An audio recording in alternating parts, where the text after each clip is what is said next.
order the City of Sherwood Planning Commission work session for September 14th, 2021. Roll call, Chair Simpson is here, Vice Chair Kai. Here. Commissioner Widola. Present. Commissioner Giles. Here. Commissioner Bantz. Here. And do we hear from Commissioner Brown? I have not. Okay. All right. Erica, I guess we will have a very fast economic opportunities analysis update. Yes, very quickly here. So tonight I just wanted to present you with the updated economic opportunities analysis. It's going to be a quick review. That was my point to begin with. So originally this document was prepared in 2019, and it had the original planning period from 2019 to 2029, because we have to look at a 20-year planning period for economic growth per state law. But since we didn't adopt it in 2019, we have to go back and now update our planning period year. And so this analysis looks from the year 2021 to 2041. And in doing so, we updated our employment forecast. And then we also went back and we updated our buildable lands analysis. And just to provide you with a little bit more of a background for those new commissioners, this document was originally reviewed by our Comprehensive Plan Community Advisory Committee, as well as Planning Commission and City Council. So just a quick agenda here. I'm going to go over what the state. Erica, yes. I'm sorry. You're still in, we're not seeing your slides. We're seeing we see the PowerPoint presentation, but it's not in presentation mode. Oh, weird. Sorry. No.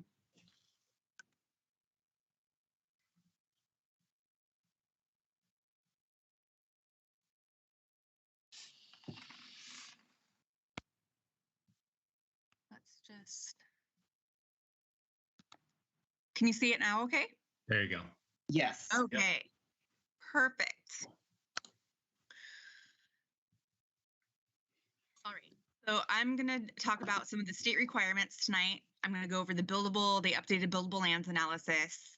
I'll be going over the new employment forecast for our planning period, and some of the key findings and conclusions for those planning commissioners who weren't on board with us back in 2019.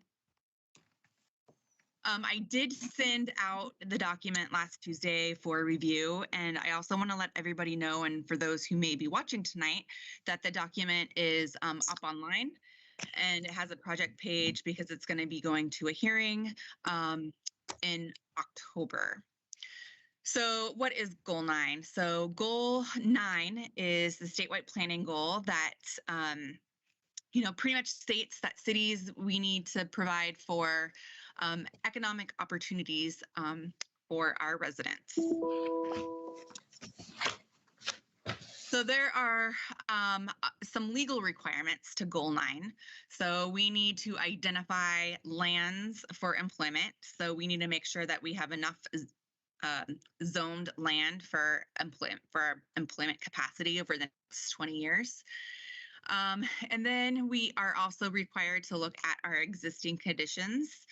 The EOA, it informs our economic development policies in our comp plan, and it helps us to identify any land deficits that we might have in our commercial and industrial areas, and then it helps us to coordinate for future opportunities for employment growth. So this slide right here, I know it's really busy, but this is really what I call the recipe map to goal 9. These are all the inputs that go into the employment forecast and the buildable lands inventory. So this is very technical, just like the housing needs analysis. And I'm just going to step through it here, kind of through each topic area. So in the document, there is a buildable lands inventory. And what we do is we start with Metro's buildable land inventory, and then staff, we update it. So we inventory all of our commercial and industrial tax lots. And then we identify those tax lots, whether or not they're vacant or potentially redevelopable. And then, of course, we remove all of the land constraints from our buildable buildable lands analysis. And those constraints would be like slopes greater than 25%, our riparian areas, and wetlands. So those are pulled out of our inventory of suitable land for development. So the quick contrast here between the 2019 and the our updated BLI map. So in 2019, we had a total unconstrained buildable acres of 310 acres within the city for employment needs. Well, over the past couple years, we've seen some development happen. There's development occurring for job growth in the Tonkin employment area. So we have seen that number decrease. So in our 2021-2041 update, we have dropped about 60 acres, within the 2-year time frame. So the EOA, it states that we have enough industrial and commercial land needs over the next 20-year planning period. And I'm going to talk about this here in the next slide, but there are some particular site needs that we should be looking at. So those site needs are that we're developing, on larger sites, and we're seeing those larger sites actually decrease. So when we go back here and plan for Sherwood West, this creates some opportunities to look at some larger sites in Sherwood West for economic needs. And just to tie this back actually to our draft comprehensive plan goals and policies, goal 2 within our economic development chapter, our objective 2.12, it states that the city should be providing a range of site sizes and locations to accommodate a variety of office, commercial, retail, and industrial employment uses. So this is how everything kind of relates back to one another. Our BLI says, hey, we're kind of running out of sites that are between 10 and 50 acres. And then our comp plan states that, hey, we should be providing a range of all sites. And so when we do future planning, that's something that we should be looking at. So I just wanted to make that connection because there is a connection there. So this table right here is the suitable buildable land by plan designation and size. So here we see that in 2018, we had 87 acres that were suitable for employment growth. And those 87 acres were on sites between 10 acres in size and 50 acres in size. And then we had 4 of those sites within our growth areas, which are Tonkin and Brookman.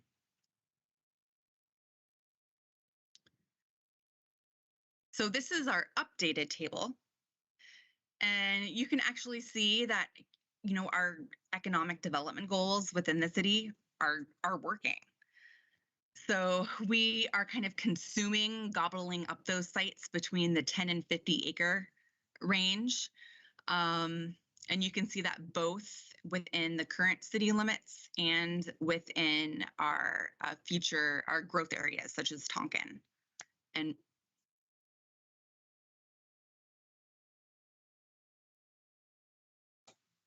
so I lost Are you there on any that one. questions? Like, What was just that? the last sentence or two, I lost you. Uh-oh.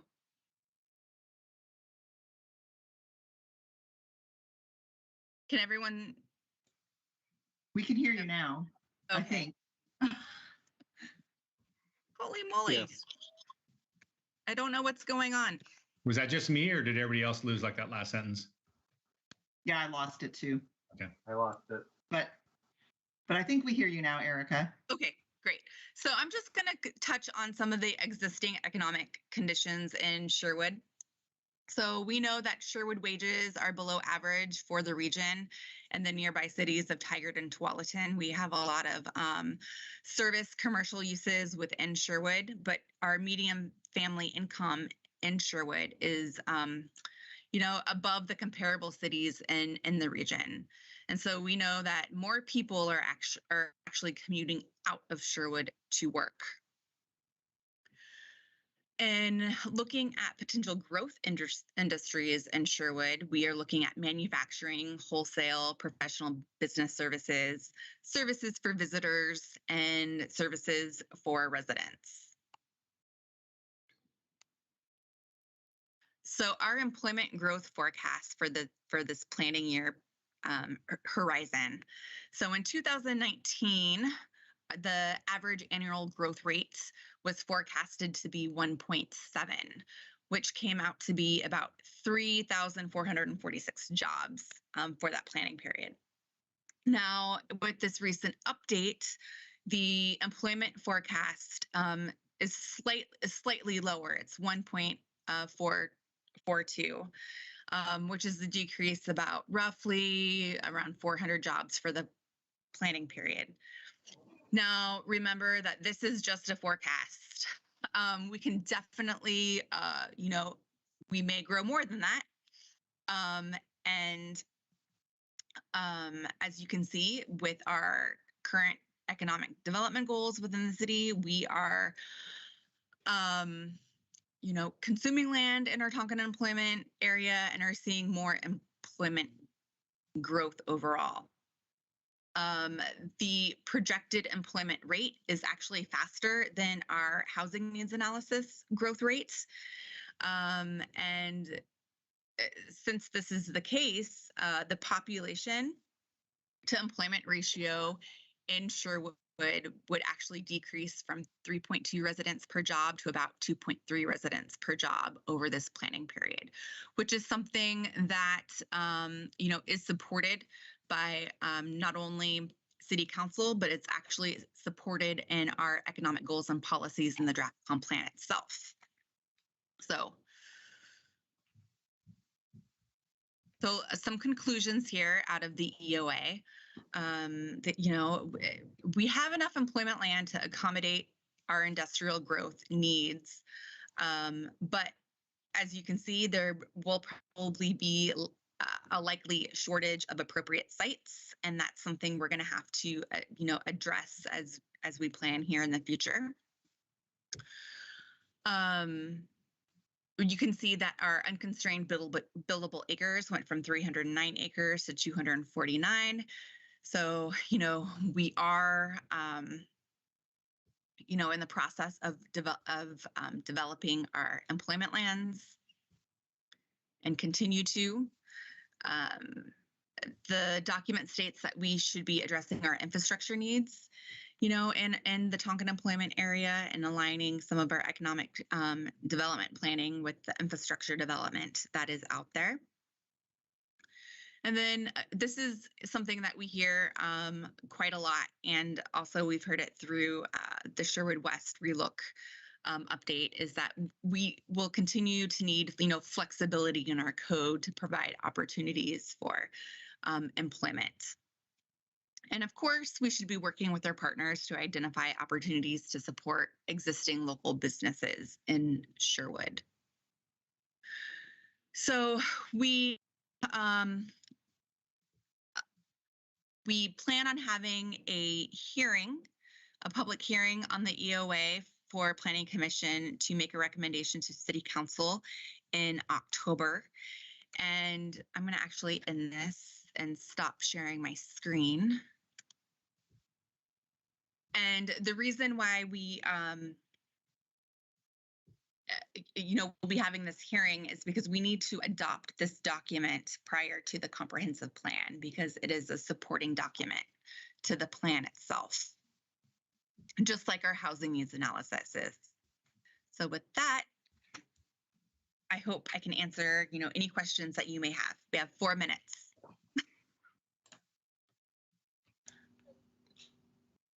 Commissioner Widola? Eric, just a quick question. The decrease in the forecast for employment in Sherwood, those are BLI numbers. Are they the ones actually doing the forecasting for us? So that's a great question. So the that average annual growth rate comes from Metro. We use their growth rate, or within the Oregon administrative rules, there's a couple ways we can look at that growth rate. We can use Metro's growth rate. We can use the state's employment growth rate, or we can kind of go back and do our own analysis of employment, back, from, I want to say, the early 2000s all the way up to now. We kind of looked at those options, and the growth rate that we're using, it decreased a little bit, but it's not. It's the best one that we should be using at this point in time. Thank you. So to clarify, what does best mean? Is that the highest number that's available between the 3 options? Yes, that is correct. Okay. Right. But I do want to say that, just put this out here, if we do see significant growth in Sherwood over the next couple of years, we'll probably want to go back and update our EOA, and we might want to go back to that projected growth rate, and maybe we do our own analysis. Right, but the pivotal point is right now, because right now we're doing the comprehensive plan, and right now we're doing Sherwood West. And by the time 2 years rolls along and we see what's happening through the adoption of our comprehensive plan, it will be too late because Sherwood West will have been master planned. And so I am nervous taking a number that was 450 or 480 jobs higher and reducing it. So I know we only have a minute, so we can go to our other, I'll just bring it up during the hearing again, or we can look at it again. But I have concern lowering our growth rate when we have expectations of increasing it when we're trying to master plan Sherwood West to be a balanced community.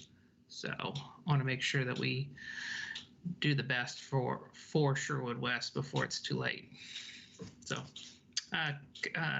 Doug, before we move on. Yeah, along those lines, looking at the one page of the presentation where there was that showed the available acreage in 2018 and then what it is now. I mean, if you look at that, there's no way we have 20 years of inventory. It's not even close. I mean, we're going to run out in 7.